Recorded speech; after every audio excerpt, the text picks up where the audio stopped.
రాహుల్ గాంధీ మాట్లాడింది ఏంటి? అగ్నివీర్. ఈ అగ్నివీర్ స్కీమ్ పైన రాహుల్ గాంధీ మాట్లాడింది పిల్ల చేస్తలేదు, నితీష్ కుమార్ మాట్లాడింది కూడా పిల్ల చేస్తలేదు. ఎందుకంటే నితీష్ కుమార్ కూడా అగ్నివీర్ పథకాన్ని రద్దు చేయాలి అని వ్యాఖ్యానించాడు. సో అగ్నివీర్ పథకం పైన రాహుల్ గాంధీ తీవ్రమైన విమర్శలు చేశాడు. కోర్స్ అగ్నివీర్ చనిపోతే వారి కంపెన్సేషన్ రాదు అని రాహుల్ గాంధీ అన్నాడు. లేదు, ₹1,00,00,000 కంపెన్సేషన్ ఉంటుంది, వాళ్ళని కూడా షహీద్ అమరవీరులుగానే గుర్తిస్తామని రాజ్నాథ్ సింగ్ అన్నాడు.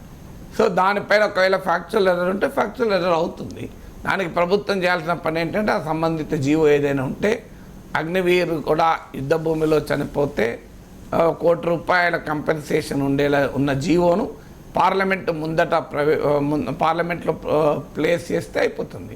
సో రాహుల్ గాంధీ చెప్పిన తప్పని భారతదేశం అర్థం చేసుకుంటుంది.